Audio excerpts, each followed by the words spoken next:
Hi, I'm back again. Sorry there's not been any videos for a while, but I've been moving house, changing jobs, and getting drunk on leaving dues, so that's why. And if I look a bit hot, it's because I'm down south at the moment, and it is a bit hot. So I'm going to go up north, and where the weather will be cooler, and I'll be able to edit this video. I'm going to go and visit friends and family, so it should be pretty good. I've got some time off work, so plenty of time to get some fitness and some editing and videos. So anyway, without further ado, let's get straight into it.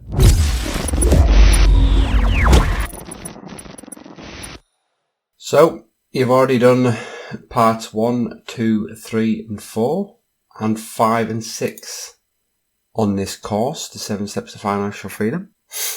Today we'll be doing the cashing out the 40% rule, and I'll be showing you a spreadsheet that will help you exactly choose when you can retire early, so make sure you stick around for that. But you've already covered mindset and making money, paying off your debts using snowball avalanche methods, creating an emergency fund, invest to beat inflation, creating a side hustle or online business, and exploring passive income, and just exploring your life purpose and what makes you happy and getting paid for doing what you love. But now we're doing the bit about cashing out with the 40% rule, the final part. You'll be glad to know. What will you learn by the end of the video? You'll learn what is the 40% rule, cashing out or not. Yeah, my amazing cashing out spreadsheet. It'll show you that you don't actually need to have a 40% rule, but I'll explain different ways you can do it. And what do you do once you retire early? What do you do with your life? You know what I mean? And then we'll discuss what's next. So the 40% rule is a rule of thumb used to determine how much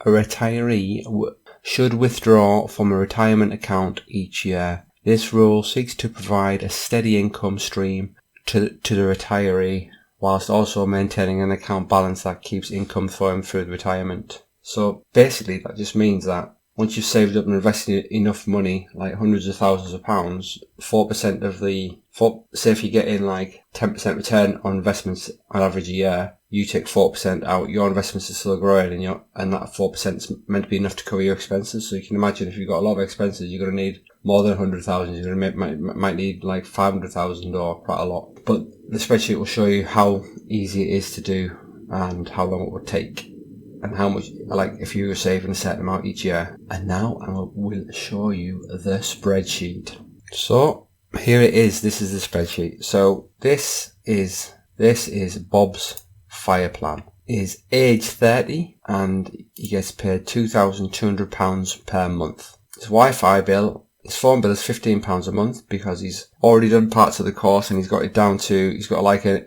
SIM-only deal. He's not paying for the phone every month, so he's not paying like £50 like some people do. Oh, by the way, the green donates like income. Blue is what I said, essential expenses, and yellow is optional. And you'll work out why that is in a minute. So he spends £30 on his Wi-Fi, £60 on his fuel, £100 a month on his groceries. Oh, by the way, you can amend this as much as you want. You can recreate this in Excel if you want to. Just follow along and replace it with your expenses. But as I say, he's got Bob has no debts because he has already followed the course through. He's paid off all his debts and he's already, as you can see here, he's saved an emergency fund. But I'll tell you how that emergency fund works in a minute. So his mortgage is £600 a month. It's actually 500, but he's doing an extra £100 overpayments to reduce the mortgage. Council tax is 150. His gas is 40. His electric's 40. £20 for his water. Car insurance is £20 a month. Home insurance is £10 a month. Netflix £8.99. Amazon £7.99. He invests £700 a month. So as you can see, he's trying to invest as much as he can, and he's still got a little bit left over for his wiggle room there. He allows himself £150 as well for takeaways, eating out and drinking. That's his entertainment budget.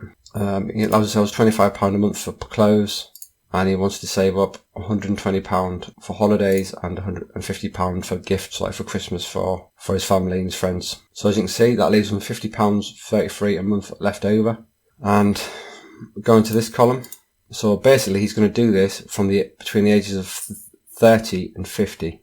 And then he's going to try and survive off nothing until his normal pension comes through. So he's going to have to try and find that much money every month to survive.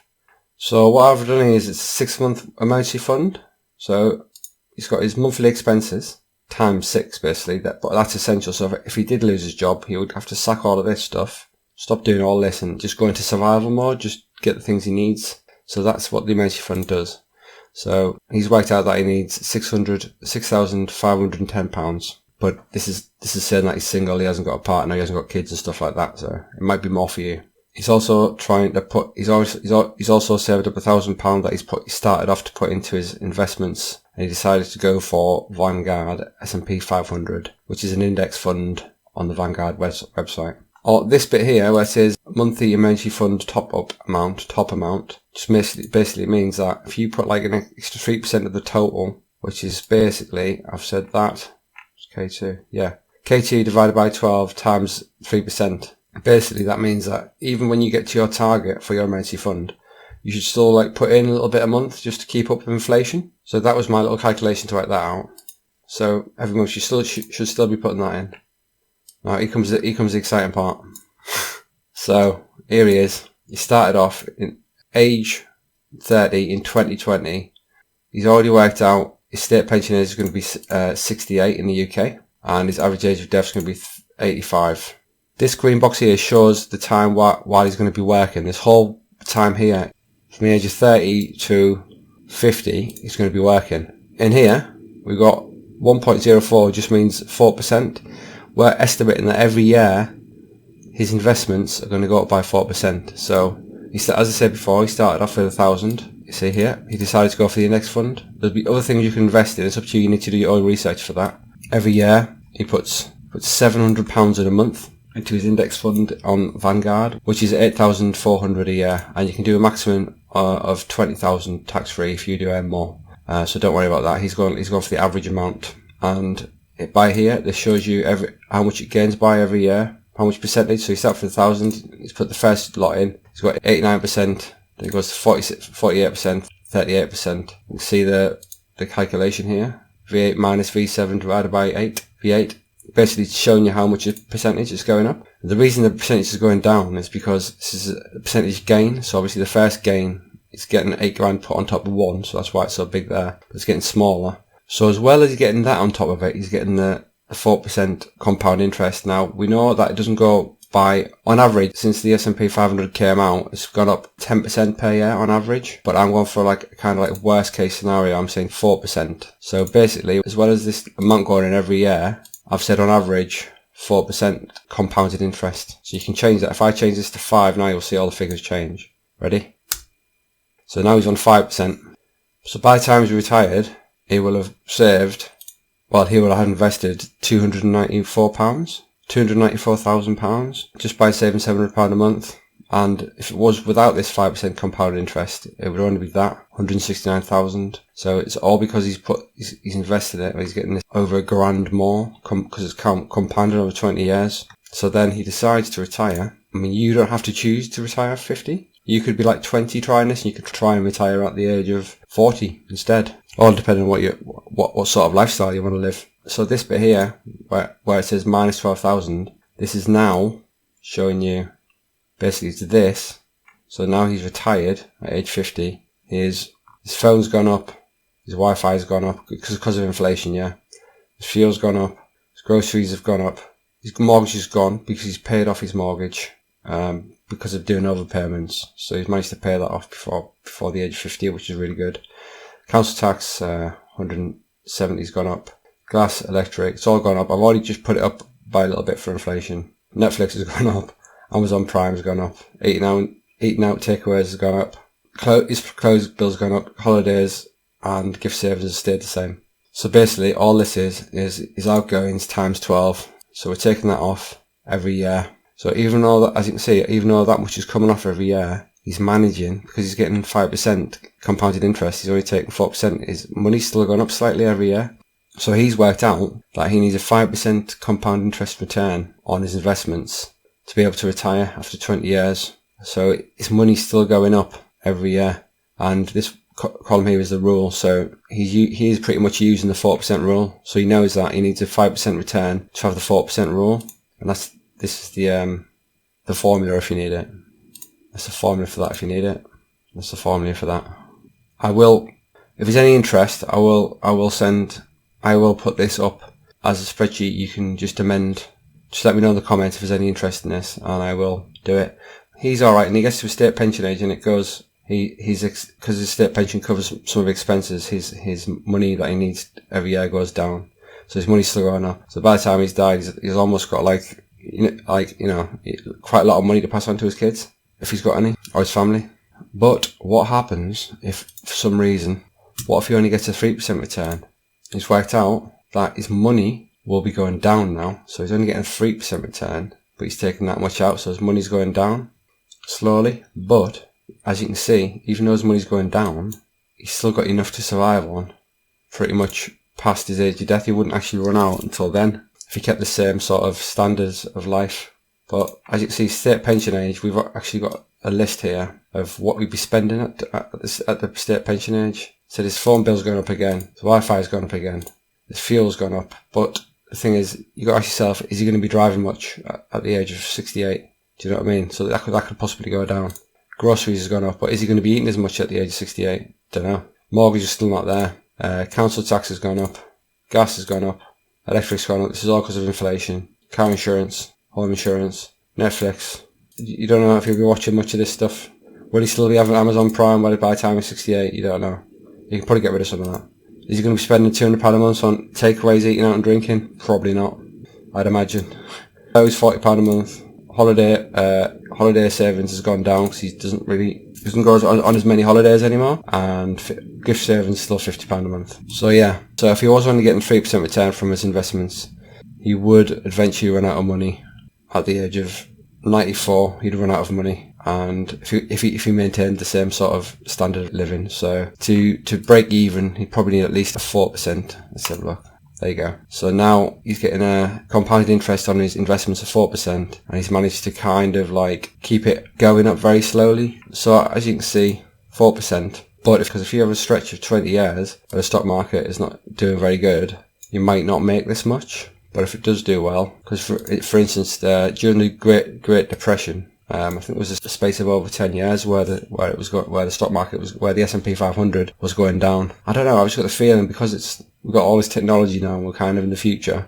I know there's been a pandemic and everything, but we might have a downtrend for a couple of years because of this COVID. But I'm not sure. I'm pretty sure it won't be for multiples of years. I'm not sure, to be honest. Let's see. No one knows. As I say, you do need to do your own research. If you do need a copy of this spreadsheet, let me know, because it gives you the comfort of knowing. Well, you don't know exactly what the S&P return is going to be. So I'll just show you now quickly. Because it's not exactly that much. It's up and down every year. So some years it might be 30%. I'll show you. So as you can see, let's see how far it goes back. So in 1928, after 1929, they had 4 years on the bounce where it went down by that much percent. So if do you know what I mean? That could happen now. You don't know because of COVID. Maybe not. And then 1933, it kind of recovered a lot. So as you can see, some years. So basically, the longer you go, it's always been on an uptrend. So they go 45% in 1954, 1962. Let's go to times that we know, right? Okay, 2000, the dot-com bubble. After the dot-com bubble, it went down for 3 years. 2008 had a big dip. 2008, and this was the if you've seen the film Big Short, that's the subprime mortgage problem that we had. I had a year of going down by 38%, and it recovered. I had a year in 2011 where it didn't move. But as you can see, we had a really good year last year, 28% going up. So as you can see, when I say the 3% return, is that on average this has gone up over the time by 10% per year. So when I say 4%, that's kind of a worst case scenario. But as I say, there could be a few years where it might go down by, 10, 20%, but there could be years where it could go up by 30, 40. You don't know. So as you go through, as I say, this one is only showing you exactly 4% every year as you go down. The idea is when you get this spreadsheet, you're supposed to update the figures you've got manually and how much you've got.